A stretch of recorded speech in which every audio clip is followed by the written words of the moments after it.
And hello, guys! Welcome back. We're right where we left off.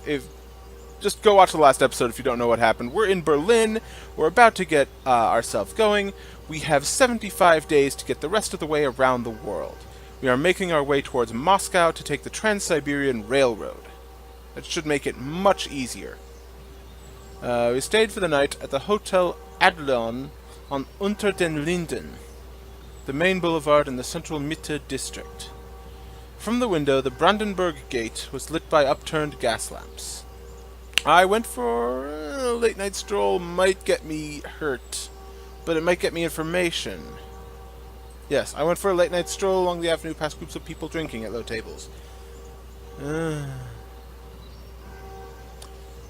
I sat with a man who was demonstrating various engine noises to a rapt audience. "You are a driver?" I asked. "The best in Germany," he retorted. "What is your secret?" I asked interestedly. "Relaxation and a very nice car." It seemed he was leaving tomorrow morning on a 4-day trip to Bucharest via Prague and Budapest. I wondered whether he would plan to drive to Bucharest with one hand on the wheel and the other holding a beer stein. Which would frankly be amazing. Okay, so I could go down that way, but I don't want to go down that way. Wow, I still don't have... Ugh. Okay, I'm going to hang out for just 15 minutes while I wait for the market to open at 7 a.m. so I can sell that wine and remake some of our money. There we go. The 63-toothed gear is worth a ton of money in Khartoum.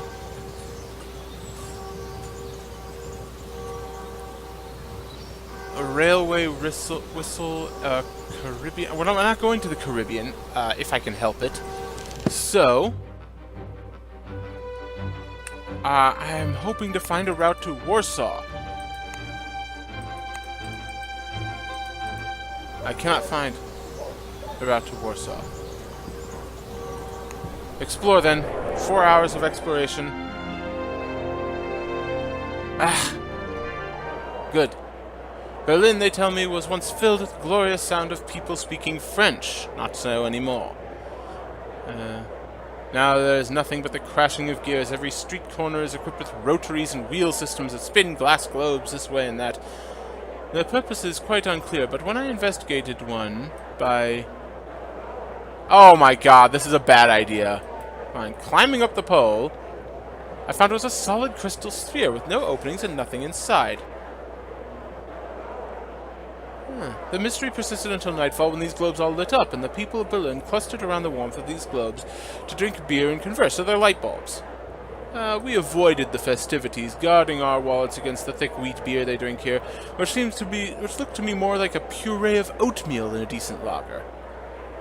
That afternoon turned to evening, and we finished our exploration of Berlin. Okay, so let us plan Warsaw.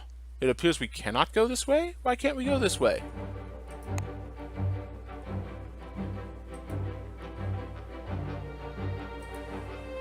Tomorrow at 1 p.m. Right, so so I could wait a day and go that way. Which we just missed the train. So, to take this journey, we will have to spend the night. Or... that would take even longer, though, and we'd still have to find our way to Moscow. That's right, we need to go to Moscow, not just Warsaw. So,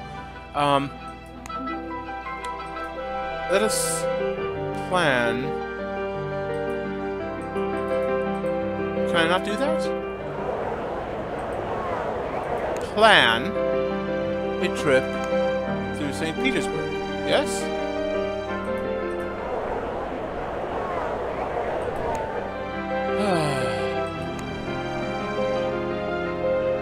I can negotiate. The pocket altimeter from our air travelers should spur them on. Looks like we can grease the wheels. Well, good. We have some extra money, so that's good. So we'll go about the Nordic Flyer. Yes, go! Go before we miss it! I couldn't take the time to read what it was. We were going to miss it. It was 19 minutes. But we are aboard an airship, it appears. The Nordic Flyer was a small chartered airship crewed by a trio of Norwegian women, one ancient, one middle-aged, and one with flashing blue eyes, who I was frankly rather afraid of. The ropes were loosed and we drifted up into the skies. I've shaped his mustache. It restored some of these hearts. I don't know what they do. So, are you going to Stockholm? Asked Mademoiselle Elsa Ecus, youngest of the three. We will be going into Russia, I told her. Russia is a hard place to leave once entered. Once you leave Moscow, you'll have to go the whole way across. Good. We plan to. Ugh. Yeah, see, the trip is harsh, apparently. Alright. We spent most of the day crossing the lower wastes of Sweden, empty fields with scattered houses, an airship in the skies and haystacks below. All of life is here. It is wonderful, is it not? It has a rustic charm. It is a poor place. My mother and her mother left that world behind when they inherited this balloon, and we are not going back. Now you are pilots! Now we fly above the world rather than crawl around upon it. There's a call from the other deck. We were above Stockholm. The eldest woman threw out the painter, and it unraveled toward the ground. Down to the ground. Slowly we descended toward the city. And we are in Stockholm. Now, we could sell our pocket altimeter for even more money, but I don't think we will. We could use a fur coat. We could sell our European shipping table, which probably isn't worth all that much. No, it's fine. But we can buy the fur coat, which we will use in Russia. Definitely.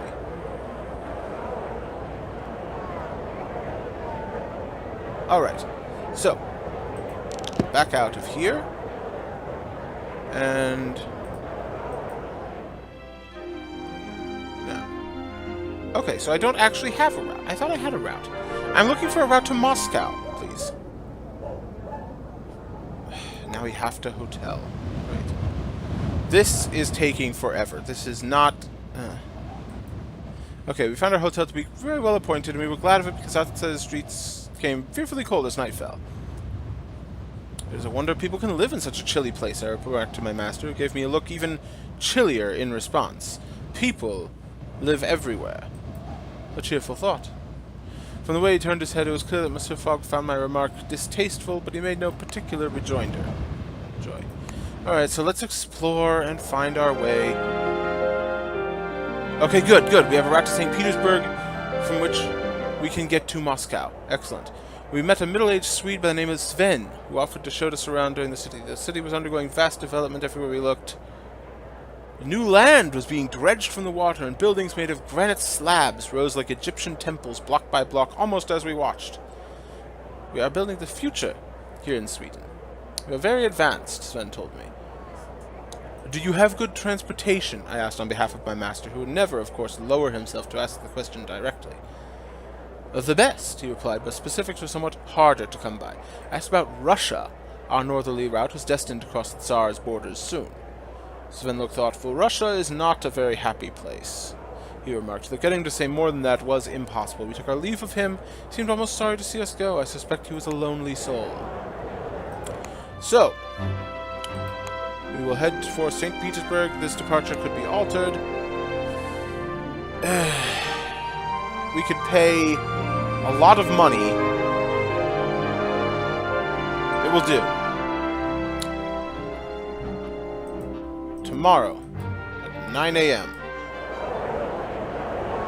Bank. What can I do at the bank? I've never been to the bank. We must visit the bank, Monsieur Fogg declared. A robbery, monsieur?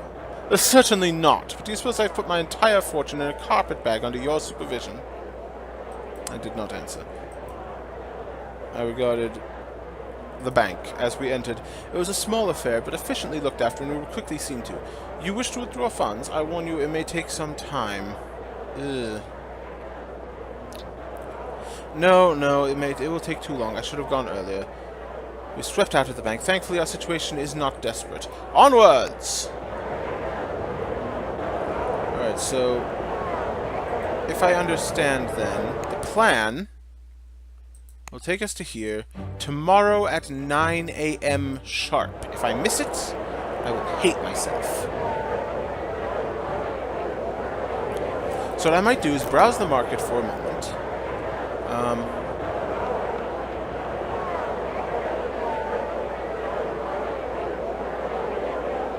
That's only £3.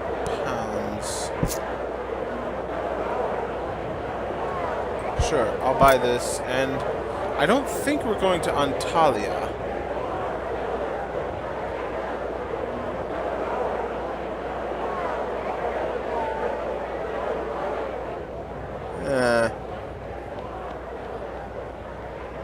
You know, yeah, we're going to be riding a road. I'm going to sell this.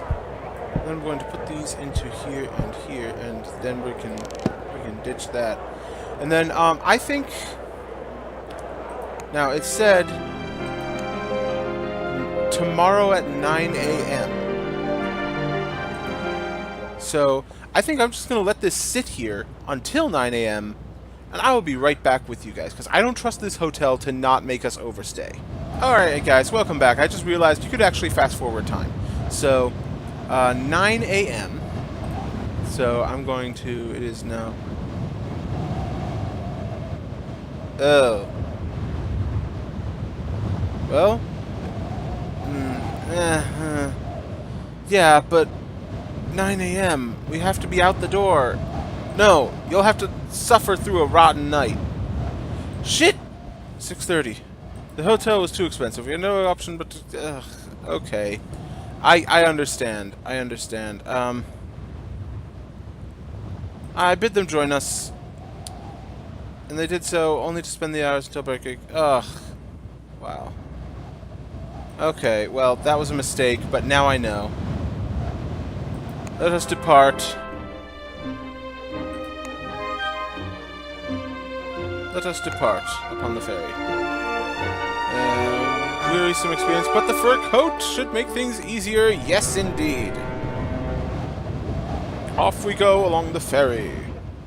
We left Stockholm promptly and without fuss. Now let us converse. Greetings, monsieur. Yes. Ask Monsieur Sanonin, I guess he's the driver, about St. Petersburg. Now, what do you know about St. Petersburg? Hear this. You can get to Minsk from St. Petersburg or the St. Petersburg Express, but the journey is a tiring one. Ask about St. Petersburg to Moscow. Is it possible to go from St. Petersburg to Moscow? I believe so. There is an irregular train service from St. Petersburg to Moscow, but the journey is a tiring one. Yes, of course. Moscow to Vladivostok. Vladivostok is the home of the Russian Pacific Fleet. Yes, indeed it is. Okay, so we can go to Pyongyang in Korea, we can go to Beijing in China, Yokohama in Japan, or Hong Kong. I'm thinking in 1870, the better option would be Hong Kong. Can you travel from Vladivostok to Hong Kong? Maybe, but you can pick up hunting rifles in Hong Kong. Very extremely valuable in Batavia. Goodbye, I suppose. Yes, so we will go from St. Petersburg to Moscow. Moscow! It's Moscow. The ferry left Stockholm's terminal and cut out into the Baltic Sea for the short crossing to Helsinki. I feasted on herring and small battered fish while Monsieur Fogg studied a Russian newspaper he found in the crew quarters. I do not think he could understand a word of it, but the pictures appeared to entertain him. We docked at Helsinki in the early evening. Helsinki? To unload a few passengers. And take on a small group of soldiers for the final leg of our trip to St. Petersburg. Oh, soldiers, huh? That's interesting. We are in St. Petersburg. Eesh. He is not very happy with me. But that's fine.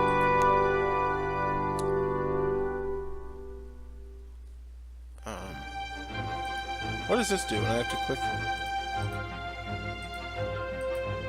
I don't know what that does. Okay. But should I negotiate to change the schedule? Ooh. Okay, so it is now Tuesday.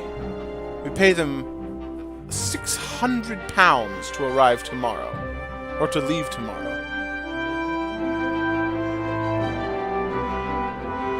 Let's go 2 days. Let's be cheap about it.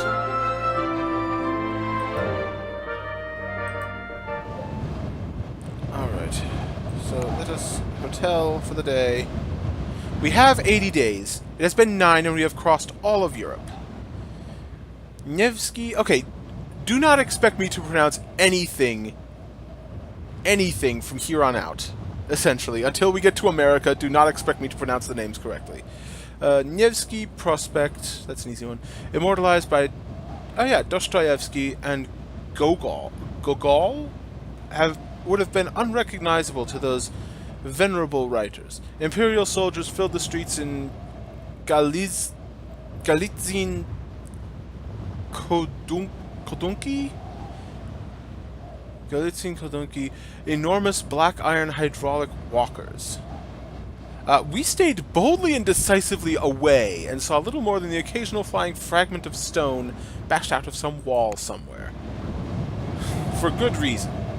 Okay, so the plan has us leaving for Moscow tomorrow at 2 p.m. Okay, so we depart tomorrow, so let's explore for a few hours, see what we can see. New routes discovered. We could go... Oh, holy shit. I think we might have to. Guys, if that route went where I think it went... Schmierenberg. Could we actually go around the world by way of the North Pole? Maybe I'll do a second playthrough of this at some point and just go absolutely bug nuts. But that seems a bit... yeah. Alright, so... I don't know why we have an elastic wallet. I don't remember why we... But... I think we're going to sell the elastic wallet and buy the cold climate gloves. Oilskin sou'wester hat. Heavy canvas cape? Oh, it's a cape? Or a hat? Lined with linseed oil for weathering heavy storms. Well, we don't need that. Perhaps we should sell the woolen trousers and shirts. They're worth nothing, so...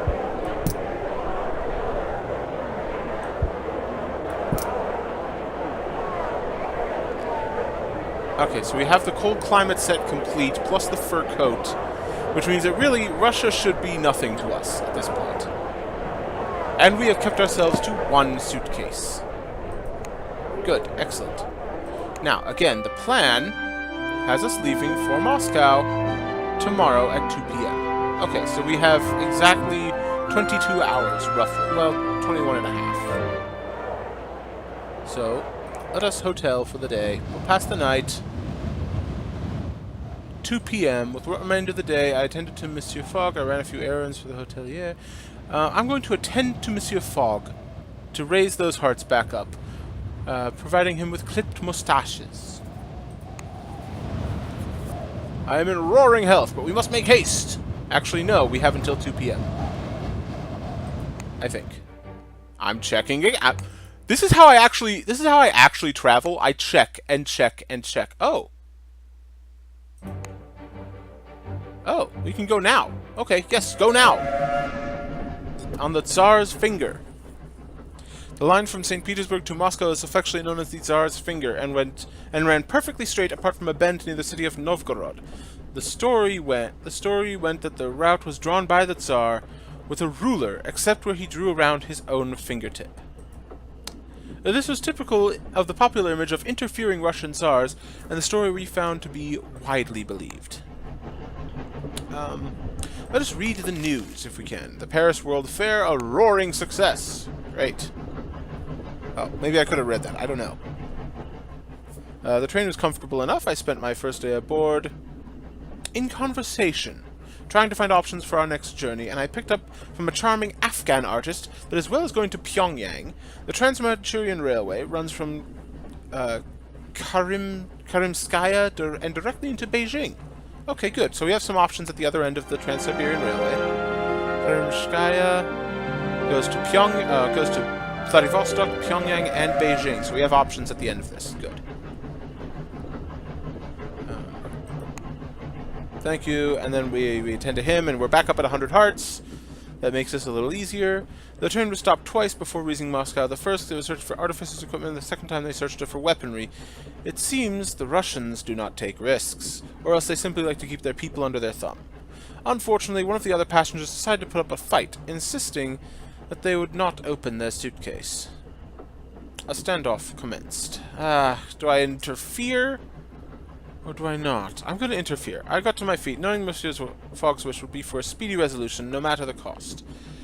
I approached the man directly, and...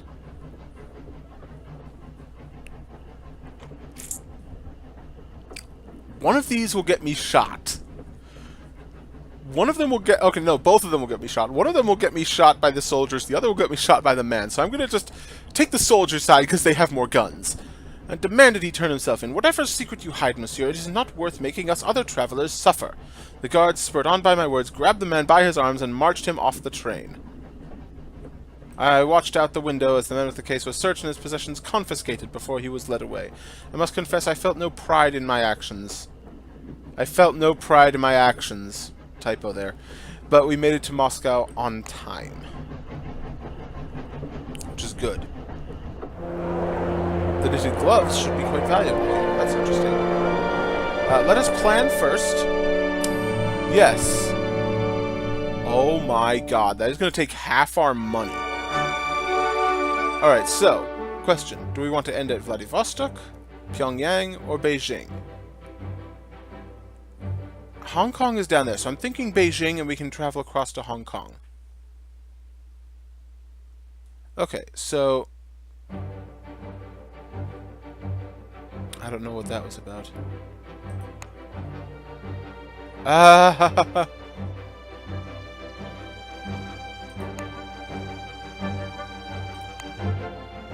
Oh, wow! So yeah, 23, 24, 25, 20, roughly. Sure, we can do that, and then we can pick up money. We can pick up money at the edge of at the end of the line. I hope. Okay, so that departs tomorrow. So if I have anything to do, a false passport.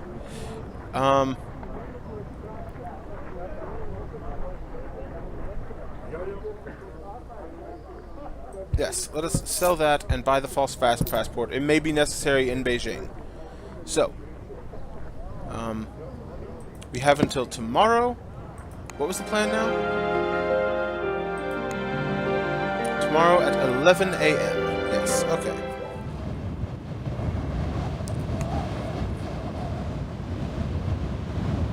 .30. Moscow is not a comfortable city for a Frenchman. A local composer had just written a piece people were calling the 1812 Overture, commemorating the Russian victory over Napoleon's invading Grande Armée in that fateful year. Dun dun dun dun dun dun dun dun dun. Patriotic passions were at a fever pitch, so I stayed very sensibly indoors. Alas, my friends, my solitude was quickly interrupted by an officious rap on the door. Two men in clothes so plain they were most certainly police officers invited themselves in. I had heard of the Okhrana, the newly formed secret police which investigated revolutionaries and malcontents. My luck, it seemed, had deserted me. Oh no. So I resolved to... oh god, one of these is going to get me shot. I'm going to make my own luck. They asked me my name and purpose, and I answered deferentially, keeping to the truth and not raising my eyes from the floor. They seemed skeptical about our journey, and honestly, I could not blame them. Anyone with half a brain in his head would wonder at our breakneck journey around the world. At length they nodded. One removed a curious monocle and placed it in his pocket. It seems you are truthful. Crazy, but truthful. Why you would travel through Russia, we do not understand. Perhaps you are heading for Vladivostok. We had considered it. Ah, shit! Oh, no! Vladivostok is closed to all but military personnel. If you're thinking of going that way, choose again. Do not stay in Russia, in Moscow too long. Oh, no! But... okay, no, that's good. We're not going all the way to Vladivostok. We are simply going to Karimskaya via the Trans-Siberian Express. Good. Let us go. See, this is where a knowledge of geography really does help. Because I've actually planned most of this trip out. Just wait till we get to America. We are going to fly through America, my friends. The bell in the stuccoed and whitewashed Moscow station gave its third and final clang, and the platform erupted into frenzy. Rough-shawled peasant women wept freely as they kissed their emigrating sons and daughters goodbye, while businessmen and prospectors in fur-trimmed coach slipped money to the provodniks to secure their compartments. I did the same. Let's just do as others do. I did the same. We found ourselves in a small cabin with heated water and even a shaving mirror. Good. I do hope you're not spending too much, Passapartout. That money has to last all the way around. I know. And once we get somewhere civilized again, eventually, we will get more money. Greetings, Monsieur d'Augustin. Let us share a glass of wine together. Let us talk about the road to... Well, let's talk about Karimskaya. There's an outpost of the Artificers Guild. Let's talk about the road to Beijing. You've mentioned trains. I've been told my friend also always wanted to take the Transcontinental Express from Salt Lake City to Omaha. Indeed. Let us talk about Beijing to... That's it. That's all we've got. Great. What about Omaha? You can obtain tobacco in Omaha that can sell for profit in Atlanta. Well, that's good. Oh, God.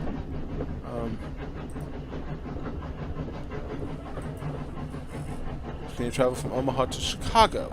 There's a regular service by road. Okay, good. San Francisco to Salt Lake City to Cheyenne, Cheyenne to Omaha, and Omaha. Okay, so we've got a route straight through to the American heartland.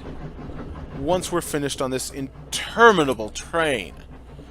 I familiarized myself with the train. The last two carriages were heavily guarded prison cars, then fourth class, then third, and so on, with amenities scattered between passenger cars.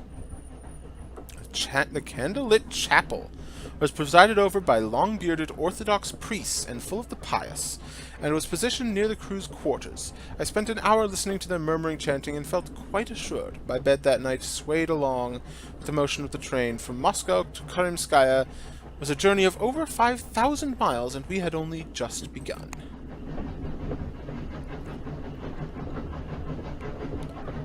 Converse again. Greetings, Monsieur Nicholson. Now then, Passepartout. Let's talk about the road to Beijing. On the subject of trains, I've heard New Orleans is linked to New York along the Piedmont Airline. Excellent. Good. Let's talk about Beijing to Pyongyang. Never mind that. You can pick up magnifying glasses in Pyongyang that you can sell for profit in Singapore. Well, good. Let's talk about Pyongyang. The Japanese and Chinese vie for influence over Korea. Now tell me, is this train going to Moscow? No, it's going from Moscow. So much for... Oh dear, so much for our Western trip around the world. How the hell did you wind up... This guy has no sense of direction. Nevertheless, I've heard Lake Baikal is quite lovely at this time of year. I believe that's the deepest lake in the world. Talk to me about Pyongyang to Yokohama. By Korean trader, but the fare is well beyond most travelers. Oh, that's not good. Yokohama to Honolulu. You have to ask my secretary to pick up wax cylinders inscribed with music in Honolulu. You can sell for profit in Atlanta. Goodbye. Oh, wow. Yeah, no, that would be a bit of a stretch for us, I think. Yeah, New Orleans to Atlanta. To Washington to New York. Excellent. Wow. Okay, I think at the end of this is going to be the end of the episode, guys. A mix of convicts, political radicals, prospectors, businessmen, military officers. In the midst of this was a young lady, Rosa, wearing a bored expression as she was harangued by her formidable maman. I made her acquaintance only too easily. She was desperate for sympathetic ear and told me her great secret. She had fallen in love with a peasant boy in fourth class called Jack, by which I understood that they had shared a glance of extreme passion in the baggage car. Ah, to be so young again. Locomotive romance.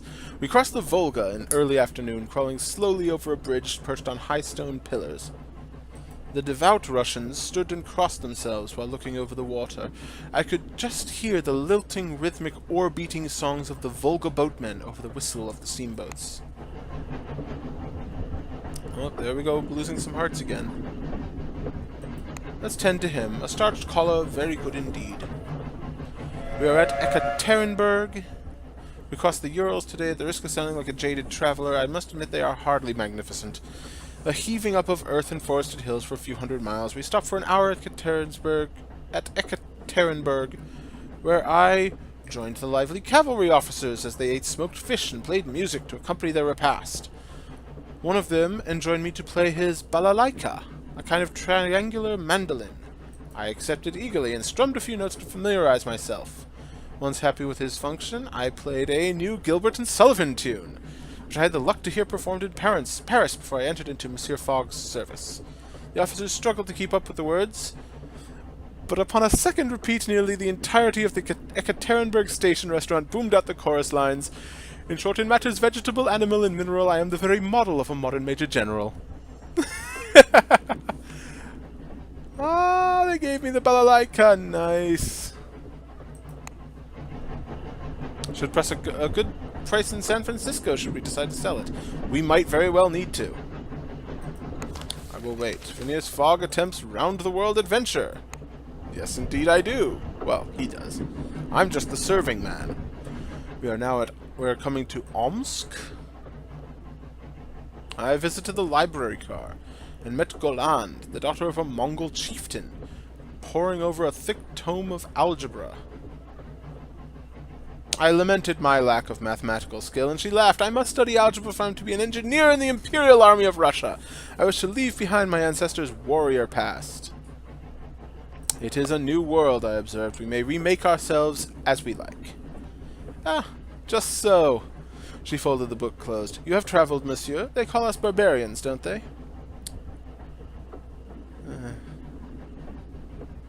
Who are they, and what do they matter? I demanded, with fine rhetoric and spirit. Your life is yours. She leaned forward, eyes shining. The truth is, there's more going on in my country than most outsiders know. We are growing fast as a people. You mean territorial expansion? You are as bad as them all! You think us nothing but Genghis Khan's minions. I left her, returning much chastened to the more stable company of Monsieur Fogg. Well, she was certainly a Mongol. Oh, I have to take a drink, guys. One sec.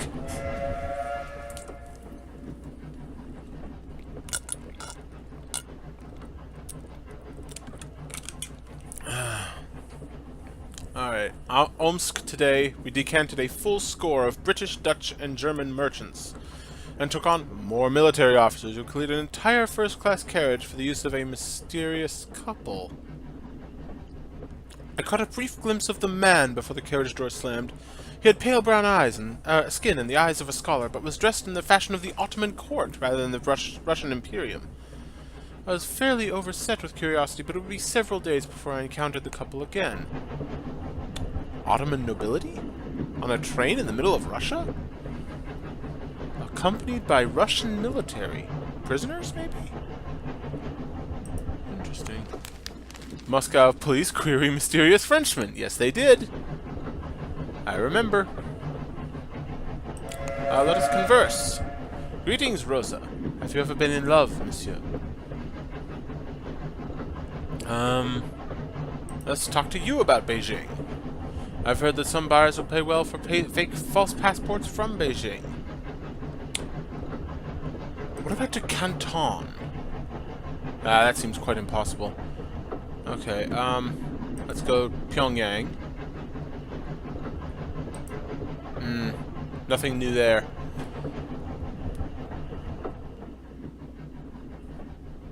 At breakfast, I was collared by an elderly officer with gold epaulets zigzagged with silver, a major general. I started to make hasty apologies for last night's song, believing him to be gravely offended, but he only wished clarification on certain lyrical points, which I was only too happy to provide. By the way, if you have not heard it, look up the Major General's song is pretty funny. As the sun set over the taiga, Monsieur Fogg expressed a mild boredom with the monotonous view from the carriage windows. My own rather more dire feelings may be extrapolated from this foggish understatement. Yeah, it's kind of boring in the middle of Siberia. It really is kind of boring. We are coming up to Irkutsk. Ottoman defector found dead on St. Petersburg train. That's not good. That's not good at all. Yeah, we are coming up to Irkutsk. Oh, we crossed the halfway mark of our journey today. In the morning, we wound up the Angara Valley toward the mining camp of Irkutsk, the great city of Siberia. I saw Golan departing with a suitcase of books, and forgive me, I hid. She met a man on the platform, an uncle perhaps, who scooped her up with great familiarity and led her away to a horse, parked neatly in the yard beyond. We waited while the luggage was unloaded by leisurely porters and rough-clad moujiks, while the whistle blew and the train's engines wound up once more. Our journey continued. By late afternoon, we had reached the magnificent expanse of Lake Baikal, as clear as the finest crystal, bounded by flower-banked cliffs on the western shore, and containing...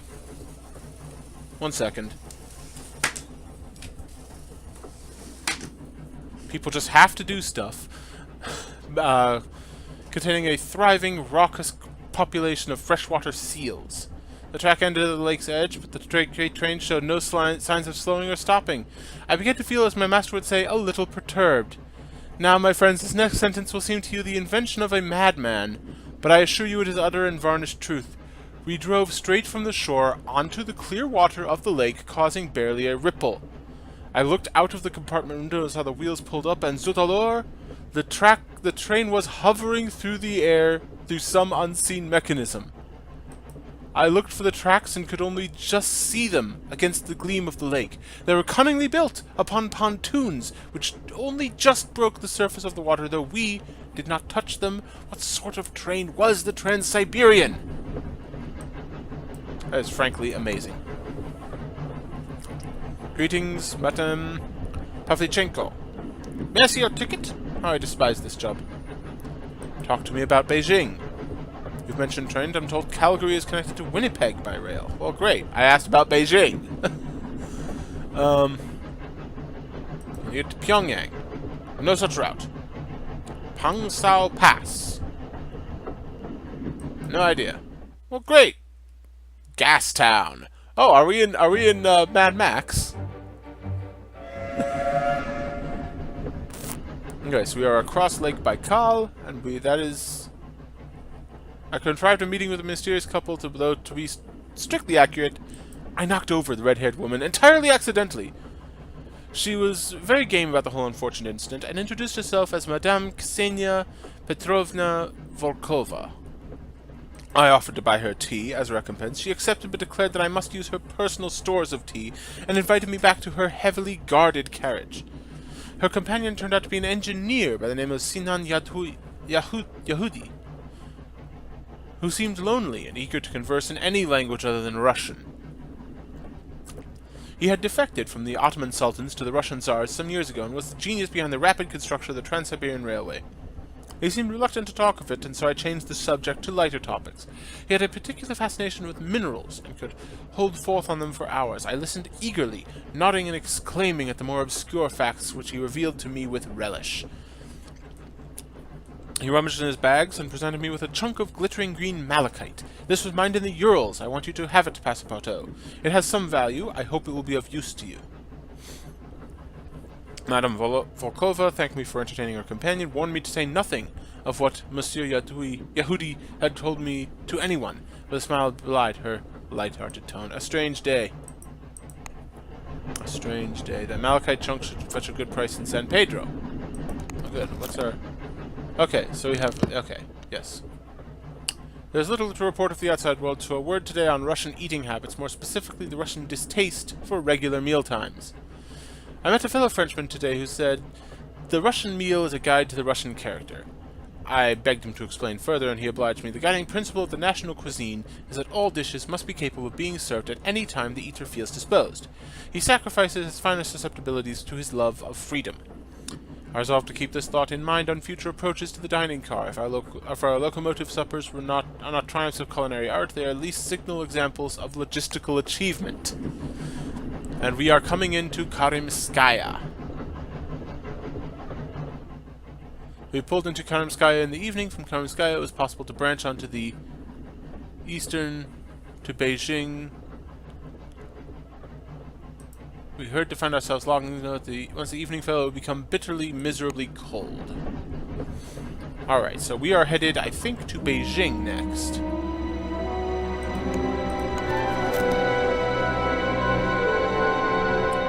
Yes. Let us do that. Let's see if anything will sell for any amount of money here. No, not really. Why would I want to buy a chunk of iron ore? Because it's valuable in other places. Ah, you don't like the balalaika.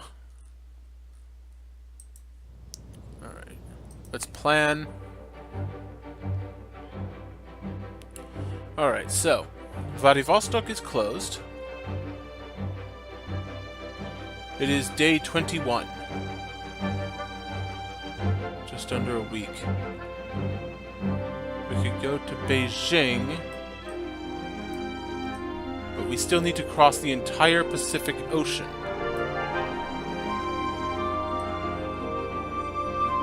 I might not make it, guys. Alright, let's go to Beijing.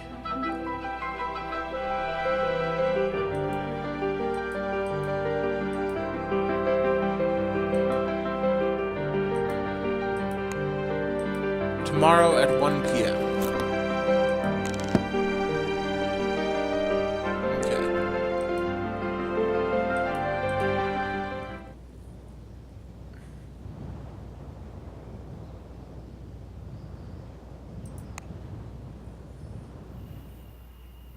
Few hours in exploration, learning ways in which we might travel onwards.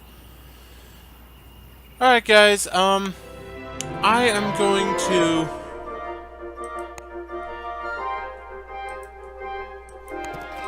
going to end it off here. And I think I'm actually going to take a break from this recording session for just a second because my throat is going to murder me. So, there's no moon. I wished only to sleep, exhausted by my journey before seeking my bed. However, I brought my master some warmed milk first. Good. Okay, so I have improved relations with Fog, and now, you know what? Yeah, I'm gonna end it off here, guys. I'm gonna end it off here. Can I... Okay. Yes. Okay, so I am going to end it off here, guys. Thanks very much for watching. My throat is raw as hell, so I'm going to eat some food, drink some water, and I will be back with you guys next time. Have fun!